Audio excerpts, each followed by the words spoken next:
Ang kwento. Mula sa mahiwagang Burnay. Mula sa mahiwagang Burnay.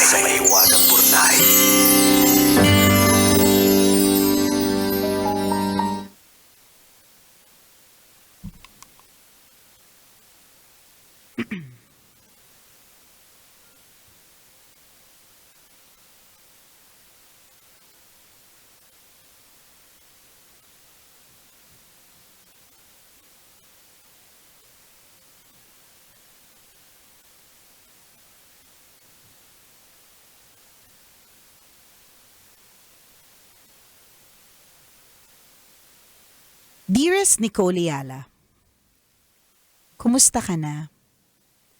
Sana kahit paano nakakangiti na. Sana kahit dahan-dahan nakakausad na. Sana kahit paunti-unti may pagtanggap na sa paglisan ng kapartner mo sa tambalan.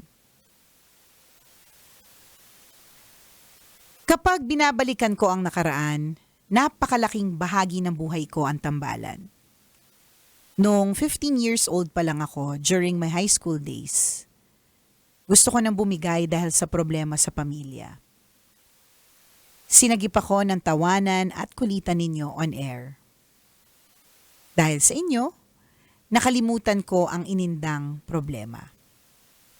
Kayo din na naging sandalan ko nang mamatay ang lola ko nung pandemic.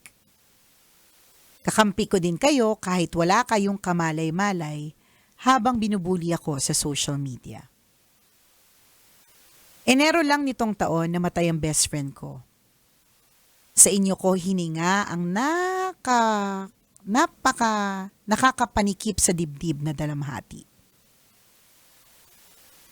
Sumulat ako sa mahiwagang Burnay at nang basahin ninyo sa ere, gumaan ang pakiramdam ko. Dahil sa napakagandang impluwensya ng tambalan sa akin, naengganyo akong kumuha ng mass comm sa kolehiyo. Ilang beses ko din kayong binisita sa istasyon. Ang saya ko, lagi kasi kahit ano-ano lang ang alay ko, sobrang na-appreciate ninyo. Kaya nung last segment ninyo, talagang bumuhos ang luha ko. Yung nanay ko na nanonood din ng live stream, umiyak din ang umiyak. Apektado din kahit hindi naman tambalanista. Ay, hindi pala tambalanista. Yung nanay mo, Tin Rivera. So pag nandito siya, plastic lang siya sa amin. Charot! Ang daming panghihinayang sa buhay ko ngayong wala na si Chuper. Kala mo naman na Tegi. Hoy, buhay si Chuper! Buhay na buhay! Ang dami lang po nagtatanong, ulitin ko lang po tatakbo kasi po siya sa pagkakonsehal. Bawal po yun kasi sa media group kami. Anyways, ang daming panghihinayang ngayong wala na si Chuper sa tambalan. Kapag nag-intern na ako dyan, hindi ko na siya makikita. Kapag graduate na ako, wala na akong video greeting mula sa inyo. At hindi na rin ako makakapag-picture kasama kayo. Oy, di ka sure. Di ka sure. Nandito lang yun sa palipaligid. Sabihin mo lang, may dala akong may dala akong 1.5. Pupunta yun dito. Pupunta dito si Chuper, I promise you. May dala akong pansit luglog. Pupunta yan dito si Chuper. Anyway, Chris, kung nakikinig ka, namimiss kong marinig ang boses mo. Dalangin ko na maging matagumpay ka sa bagong landas na tinatahak mo. Para naman sa iyo, Nicole, isang mahigpit na yakap. Sabi nga ng kanta, keep smiling, keep shining. Sa Tagalog, patuloy kang kuminang. Para sa akin at sa aming lahat, ikaw pa din na nag-iisang reyna ng radyo. Ang inyong loyalistang tambalanista, Tin Rivera.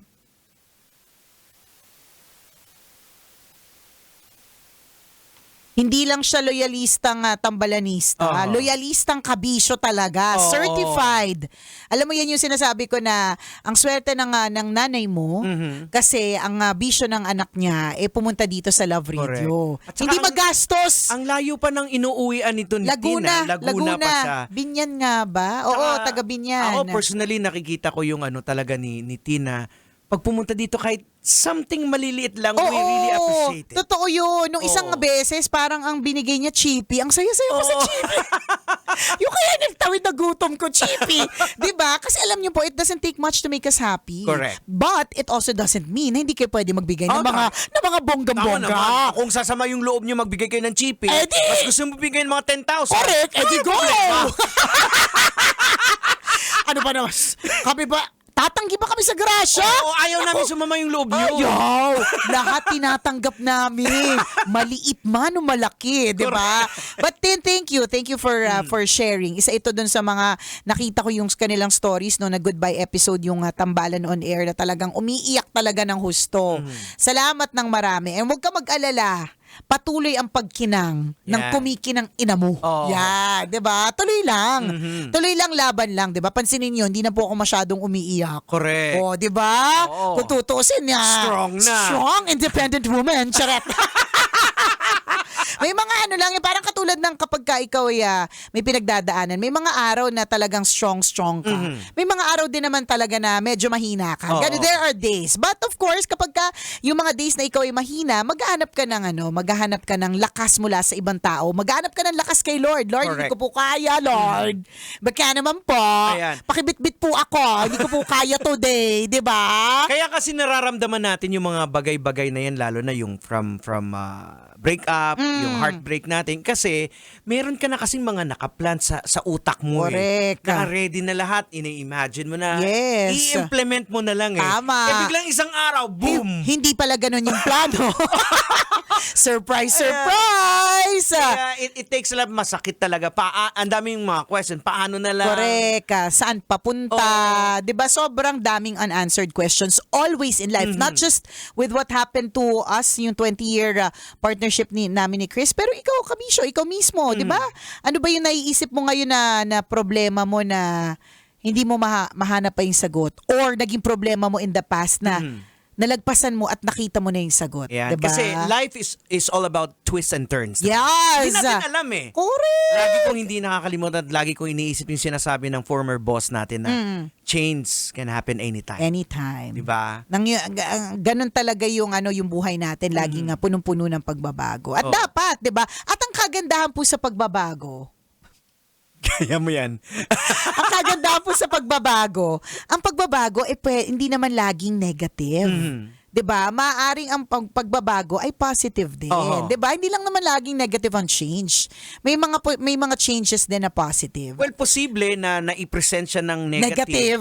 Pero yung lesson Outcome. niya. Oo. So, ibig sabihin, parang wala ring talo to kasi meron ka na mapupulot na lesson eh. So, mahirap siyang dalhin, mahirap siyang bitbitin, ang hirap niyang ispelengin, ang hirap niyang intindihin, 'di ba?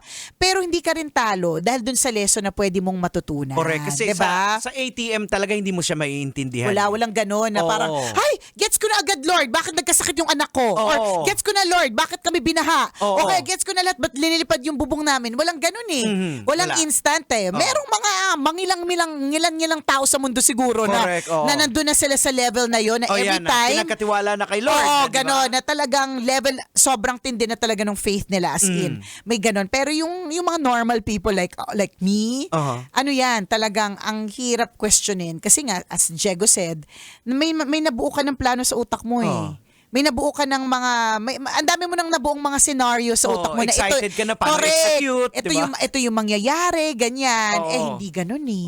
And always nating tatandaan, God's plans are always the best plans. So imaginein mo na lang yung nag-put up ka ng Lego bricks, na gumawa ka ng castle. Yan. Parang tapos biglang matabig. Diba? Nang ganun-ganun lang.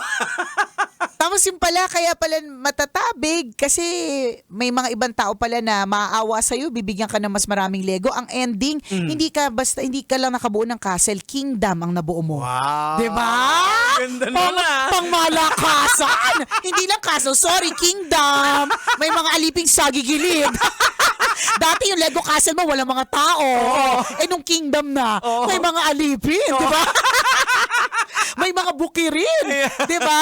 Lagi namang may ganon. So, and I thank you. I thank everyone dun sa mga patuloy na nagbibigay ng kanilang words of encouragement na tuloy lang, ganyan. Hindi pa sila nakaka-move forward. Totoo naman, hindi naman po yan madali. 20 years is still 20 years. We don't just give it all away. Except for Chris na naka-move on na. kayo Tayong lahat. nagagawa nyo. Okay na siya eh. Sa tingin ko si Parte okay na siya. Nag-zoom out na siya. Matagal na po siya nag-zoom out. Diba? October 11 yung goodbye episode. October 12 okay na si Kuya.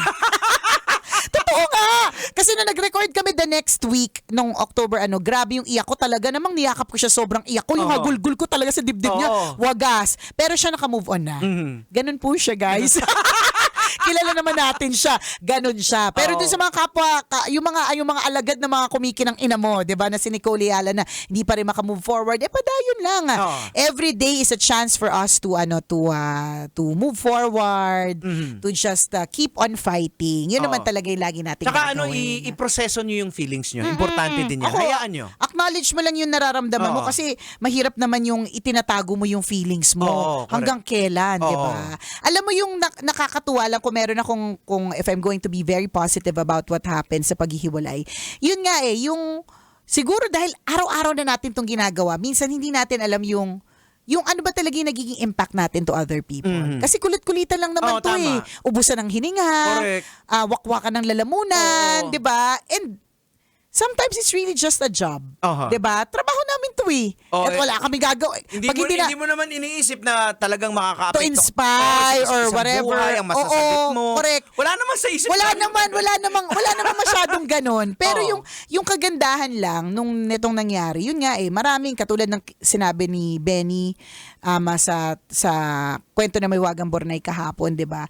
Ang daming biglang naglabasan ng mga silent na tambalanista. And one of which I'd like to share, Jigs, na talagang naantig yung aking kalooban na may ganito pala. So, meron nag-message sa akin nung nangyayari yung mga nangyayari na hindi mo alam, Nicole, kung ano yung parang nagawa mo sa buhay ko. Parang ganyan. So, tinanong ko tuloy siya, ano ba yung ginawa ko sa buhay mo? Wala kang kaalam-alam. Wala naman akong kaalam-alam kasi baka mamaya hindi naman maganda. Parang basta ang bottom line yung sinasabi niya is hindi mo alam kung ano yung naging effect ng ginawa mo sa buhay ko. So I asked her, sabi ko, ano ba yung ginawa ko? Sinira mo pamilya. Oo, kasi inago ko ba yung mister mo? Sorry na, kasi malandi talaga ako nung araw. Mabait na ako ngayon. Siyempre, tinanong ko kasi baka nga naman, Diego, baka ganon, di ba? Akala ko all the while, inspirational ako. Yung pala, naninira pala ako ng pamilya. So, kwento niya na, nung year 2008, I think I mentioned this before, pero i-mention ko lang ulit. Sabi niya, nung year 2008, naisipan ko mag-send ng maikling kwento sa programa namin ni Chris ng 7 a.m. That time, 7 a.m. kami. Mas maaga. Morning. Sabi niya, ang kwento ko kasi hindi pangkaraniwan. Yung tipong hindi tatanggapin ng MMK dahil maubusan ng luha ang gaganap. Ganon. Sabi niya, ako yung taga-bundok ng Tani Rizal na magsasaka, breadwinner sa 8 magkakapatid, na ulila, naglalakad mula Floodway to Ugong Pasig, papasok para makatipid sa pamasahe. Kinulong ng landlady kasi hindi makabayad. Parang ganun yung kwento niya. So sabi niya, akala ko babasahin mo yung kwento ko sa programa niyo na 9 a.m. Kasi usually, yun yung parang oras ng pagbabasa ng kwento. Bigla mong binasa sa mas maagang part of the show. Tapos hindi ko daw maitawid yung bawat salita kasi iyak daw ako ng iyak. As in, sobra daw yung iyak ko, sobra daw yung awa ko. Sabi niya, tapos kinontak mo ko, binigyan mo ko ng mga pangalan at mga numbers na pwede kong lapitan. Nagkakwentuhan pa tayo nun through phone, kaya alam ko magkasunod yung birthday natin. So malapit ang birthday natin. November 27 ako, November 28 ka. Yung sabi niya sa akin. Kaya natuwa ako lalo. Binigyan mo pa ako ng mga contacts ng mga agencies para maka-work abroad. Tapos yung mga contacts na yun, nagamit ko at nakaraket ako at lumawak ang mundo ko. Diba? Yung mga gano'n na hindi ko matanda na ginawa ko noong 2008. Diba? And it's so nice to be able to do those things na May mga ganun pala. And thank you for reliving and for sharing it back. Kasi meron po mga times na nanghihina po kasi talaga din kami. Tama. May mga times na iniisip namin, hanggang kailan ba namin to gagawin? Hanggang kailan ba namin wawakwakin yung lalamunan namin? Hanggang kailan kailan to? 'Di ba? May mga ganun na ako there are a lot of times that I question myself am I still effective? Correct. Okay pa ba talaga to? Tama. Masaya pa ba tang ginagawa ko? Masaya pa ba akong pakinggan? Pero kapag may mga naririnig nga ako mga ganito, ito yung mga nagpapatibay din talaga sa akin. Well, So thank you po. Sa mga ganyan kasing pagkakataon, unang-una, hindi intensyon ni Nicole na baguhin yung buhay mo. 'Di ba? Hindi. Pero ang intention ko siguro, malamang that time, is to really help. Kung ano yung kayang gawin ko. Tingnan mo, wala naman siya sinabing, nag-abot ka po ng pera. Malamang wala pa akong pera niya. Ang ano inabot ko? Contact numbers. Correct. Ayan. Kakilala, network. Bongga kaya ang network ko. Ayan, kasi isa lang ang malinaw dito. Kumbaga, yung Panginoon natin ang gumalaw. Diba? Yes, Kasi true. pwede ka naman makinig sa ibang radio station. Correct, sa ibang pakinggan DJ. Mo. Pero bakit again, hindi intentional ni Nicole na mabasa yung kwento mo. mabahas yung kwento mo, yung buhay mo, di ba? So, talagang nagagamit talaga ng Panginoon yung profession namin. Yes. Di ba? Kaya siguro, hinahayaan pa sa edad namin ito. Yan, di ba? Nandito pa rin. at lumalaban. Correct. Di ba? Fight. Si Diego, meron niyang heart condition. Ako, Jegs, a year ago, yung may na-detect na lump sa thyroid ko, hanggang ngayon, hindi ko pa pinapa-check up. Kasi, parang feeling ko kasi career altering siya. May purpose pa yan. Oo, so, wag Una na muna. kinuha si Chris eh. Oo. Kasi iba yung purpose niya. iba muna yung purpose niya. And again, for purposes of those na tinatamad magbasa, hindi natatapos yung video, he's going to run for office in his hometown. At saka makasama yung kanyang At para magulang. makasama pa yung kanyang mga magulang. Salamat din for sharing your story with us. Alright, ako po ang kumikinang na ulo, Diego Bandido. Kasamang kumikinang ina mo na si Nicole Yala. Kailangan pa bang i-memorize yan? Basic! Kailangan pa bang i-memorize yan? Love Radio. Basic!